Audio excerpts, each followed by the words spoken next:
if you are in a point in your life where you are going through a very deep and profound transformation, then you need tools, you need support to help you get through it. Today's video is for you.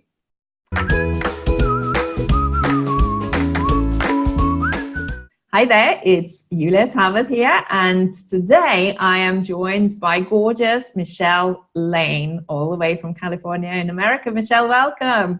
Hi, thank you so much for having me. Hello to you.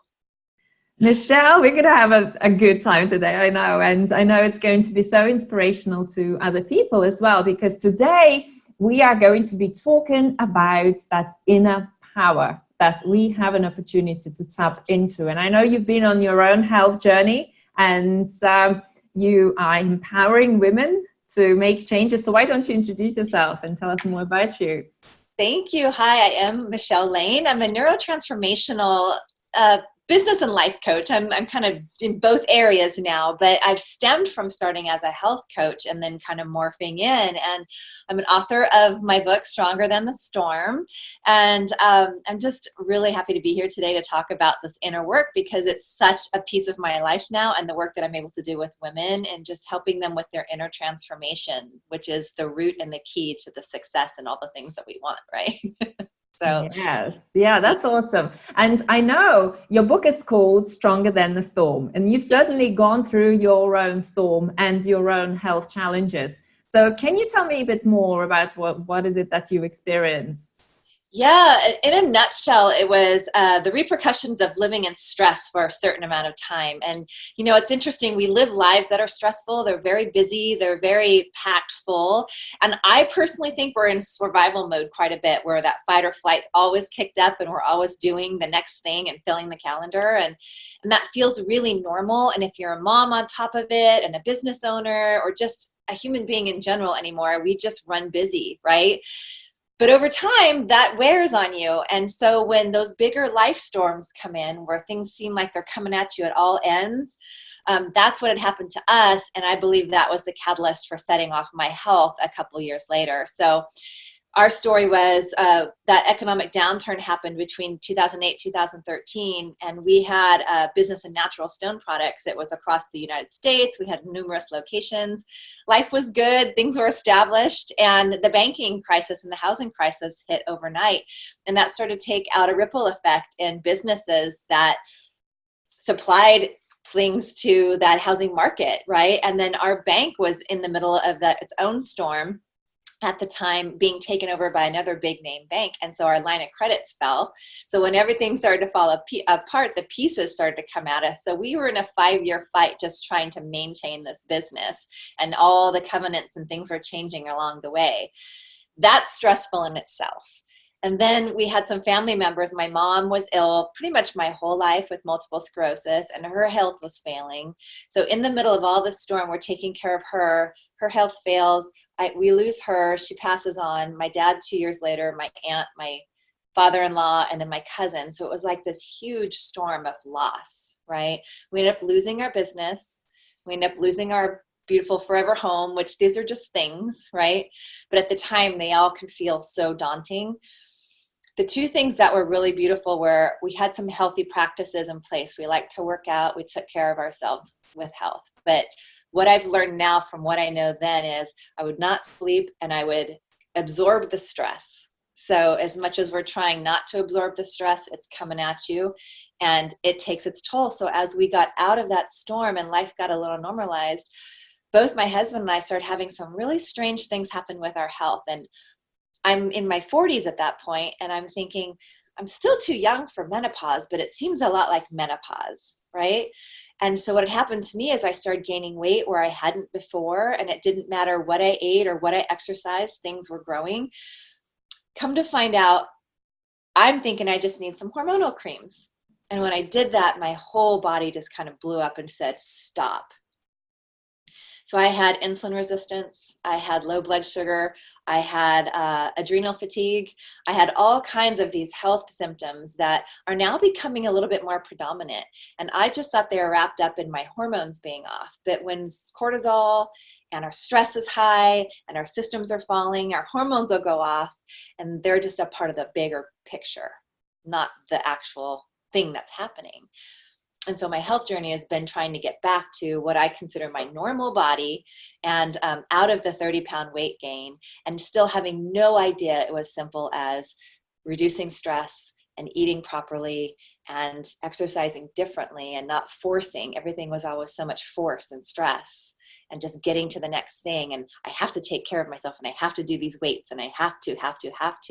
So the shoulds, have tos, and need tos of life started taking over versus what I really wanted or who I was inside.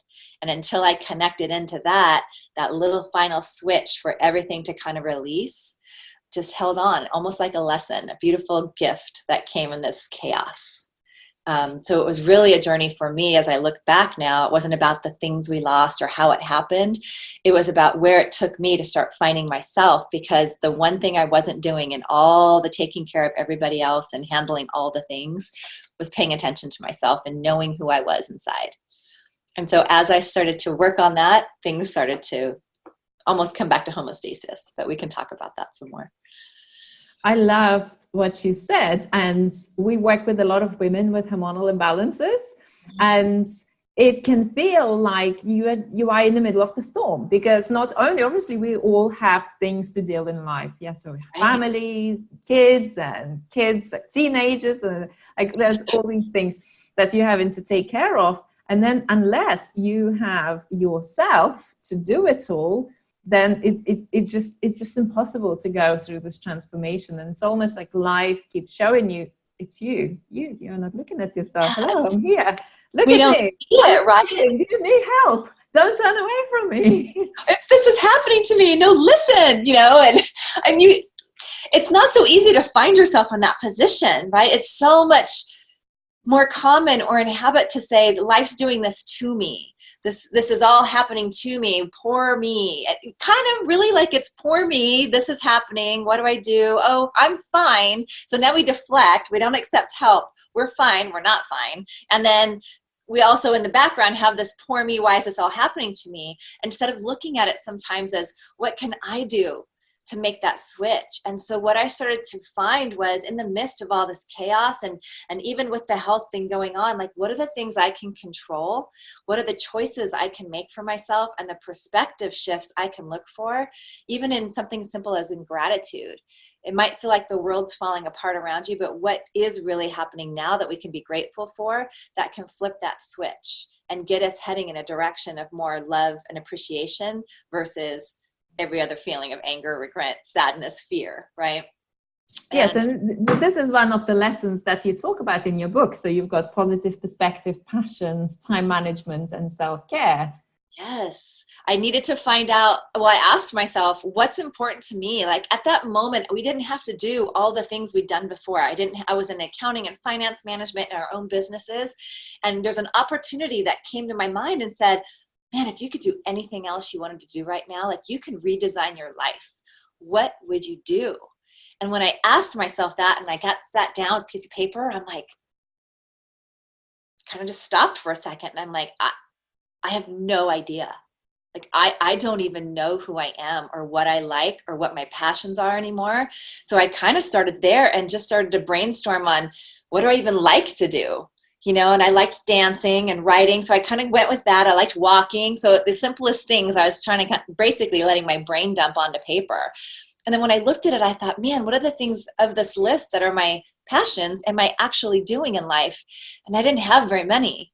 I was so stuck on autopilot in the things I thought were the most important. And it took this life storm to make me go, wait, most of this isn't, but my health and myself and my passions and my how I feel about myself are. And up until that point, I'd spent my life beating myself up for this illusion of perfection, right? Like 5 more pounds. Once I get there, everything will be perfect. Always searching for that magical place that whenever we can get there, everything's going to be better, right? We all have a little semblance of that.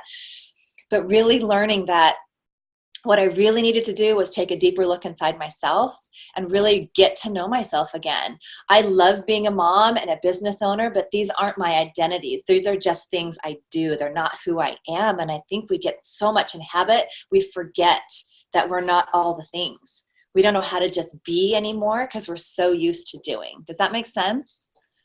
Yes, and it's so interesting what you said, because it's the same journey for a lot of women, and that disease, that struggle that your body goes through is really an opportunity. It's not just about changing your calories. When we work with clients with inside that program, it's about changing, recreating yourself and Yes. understanding what you want to do, where your passion is, and that's just go deep within yourself. That's how we are being called to connect to Yeah. ourselves on a different level. And that brings us to another area. And I love that you said disease, because in my coaching world, we talk about dis-ease, how we're out of integrity with ourselves because we're not honoring our bodies with what we truly want, and we push us aside and everybody else and everything else in front of us. So even if it's 5 minutes of sitting quietly, or a little journaling time every day, or taking a walk, whatever, everybody's thing is different, but we can fit all those things in. We listen to the story that says, I'm too busy, I don't have time. And we're not prioritizing ourselves. So we're actually taking that stress, because everything's a stressor, right? There's good and bad stressors.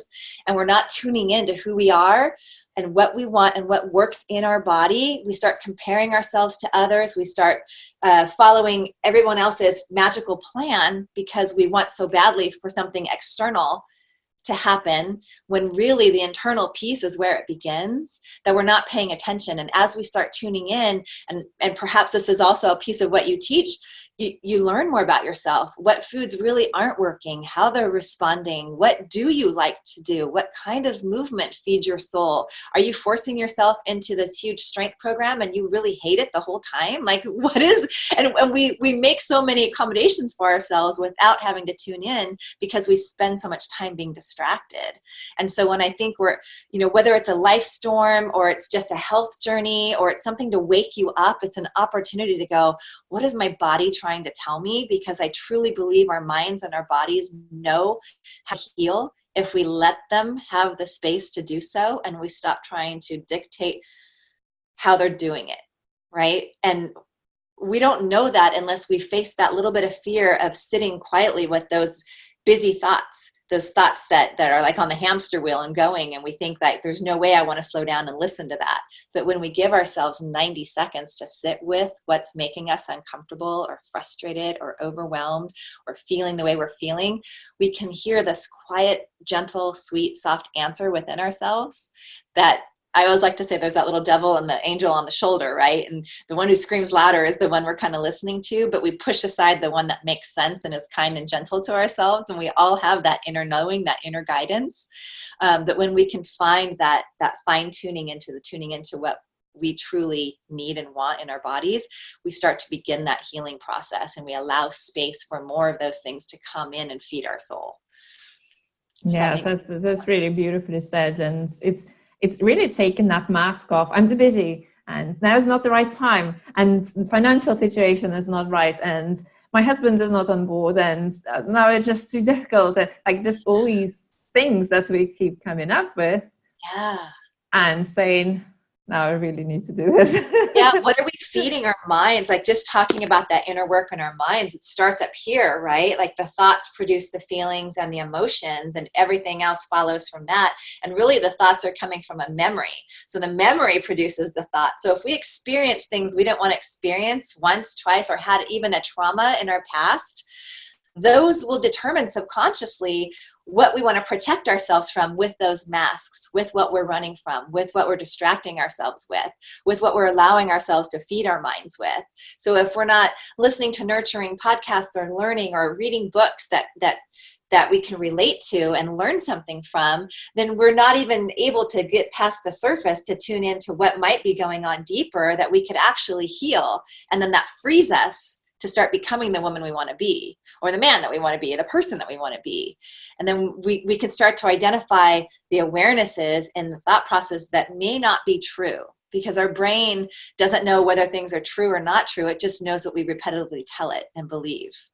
And so when you can start to crack that veil a little bit and realize that maybe these are not even my beliefs or my stories, or man, this is what's kind of sabotaging me over and over and over again, and I'm willing to look at that and my responsibility and see where I can shift it, magic happens. And I remember the very first time I started hearing this, I'm like, I don't want to admit that I'm wrong. What? Like, no, I work really hard at being a good person. Like it's not even about that. It's just allowing yourself a different look, a different perspective with the idea that maybe there's somewhere I can shift. And let me just see when I try this, what happens in my world energetically and who I become. And then just keeping those steps going forward by forward, one at a time. And instead of overwhelming ourselves, which is what we tend to do as humans. You're right. So, right, who am I and who am I becoming? And that understanding of yourself, deep understanding of yourself, and feeding your soul with all the things that, you often, when certain things resonate with you on such a deep level, there's just always this sense of relaxation and connection and this flow. And you feel recharged, like you've been away somewhere. It's just this feeling. I agree. It's like your soul sending these little messages out, and then every once in a while you capture them and they just feel like home, right? And you're like, oh. But again, we're going so fast, we don't always slow down to go, oh, that felt good. Let me do a little bit more of that, right? It's a process. It's always a learning process. We never get there, we mentioned earlier. We're human. We have thousands and millions of layers of protection. That's a whole nother conversation, right? But layers of things we've experienced or feelings that we've shoved down. And you guys, when we shove those feelings down, there's not like, they don't go out your feet. They stay in your body. They cause the disease. They cause the stress. They cause the dis-ease until we can tune in to that, again, where they started, that root, heal it. Maybe it's back in childhood. Maybe it's a few years ago. Maybe that opened up the awareness that maybe something different was triggering it. Like, we don't know until we learn a little bit more. And I think that's what's so powerful about the transformational coaching that I do now. We don't know what we know until we know it. And then we have a responsibility to learn more. You can't go backwards, right? And so sometimes it can feel a little jumbling, but then in the midst of that, you just get this peak of yourself that feels like this person that you forgot about long ago. So then it's about going back and recovering who you were born to be, that life and society and everything else that's conditioned us and how to feel and what to do and who we should be and how we need to be or what to, all the have-tos of life. Somewhere past all those layers is the true us. That is that moment when we tune in and we're like, oh, that feels good. That feels at peace. And as we seek it ourselves or find the coach or the help to get that, just like you would anything else in the gym, you need help, or health coaching and what to eat and how to get in that new habit. It's the same thing, getting into the habit of being yourself and just not beating yourself for the learning that you're about to learn with all the things that brain cleverly disguises sexily as excuses. And the awareness of that, you get to kind of give yourself a break and then start to dance with that inner critic instead of hate it as a separate almost entity within you, right? Like, you don't have to be mad at that negative self-talk. You can work with it and knowing it's just the stories and the lies your brain creates to protect you from what you once told it you needed protection from. Yeah. And that's kind of mind-blowing in itself, but it's super powerful. And then when you add that to how you're eating or how you work out or why you don't, it's fascinating with what our human minds will create. So why not create that positivity and possibility? Yeah, you're so right. And then that's on the other side, there's that beautiful person who is coming out and it's not scary at all. And it's just so fascinating that other person, that beautiful person who's coming through it all, is just this beautiful, gorgeous being who is here to serve others and share and all these truths that we know about as humanity, to nurture ourselves, to nurture this world, to respect others, to help others. And it's just so fascinating how fearful we are of those beautiful beings within ourselves. And isn't it fascinating when you connect with someone who's doing the work, no matter what level there are? It's like your souls say hello before the rest of you catches up. Like, it doesn't matter. Like, even speaking with you today, I feel like I've known you for so long, but we've just recently met, and the rest of it falls into place. But there's this soul connection, like our souls say hello. And I really, truly believe like we're born in the perfect form of love and appreciation. And then life happens and we learn all these other emotions and behaviors. right? And so it's like getting ourselves back to that original state of what we are born with knowing and who we are and what our special gift is for the world, or that calling that you hear. Everybody's calling's different. It can be a mom just wanting to be the best mom she can be for her children, or a woman wanting to be in her best optimal health for herself, her family, and the world, right? The energy she puts out. Or it could be someone who wants to write books, or someone who wants to speak on stage, or become a health coach, or someone who wants to teach health coaches how to become health. Like, it just evolves as we learn more about us and see what we can do, versus in that complacency in life that we can sometimes fall autopilot habit into, right? This is all that life is, and this is the same thing every single day. Like, that's a sign to find something else in yourself that brings you back to joy and passion and excitement, because we're not just here to be complacent. I think we're here to be extraordinary, and that's defined as whatever that is for each of us. That's so beautiful. So what would be the 3 questions that you would recommend people asking themselves to help them move forward? Okay, so I think a lot of us know what we're feeling at the moment sometimes, like, and it oftentimes feel like overwhelm or frustration or sadness or wherever that tunes in. You know, we know when it's lacking. We know when it's not feeling well. One of the best questions you can ask is, what would you rather feel instead? How would you rather feel instead? Because it's a choice, right? Like, we can just buy into this, I need to feel sad and angry and perplexed all day long, or we can figure out how we'd rather feel and then do what it takes to get there. So that's a really powerful question. The other one is, what are you passionate about?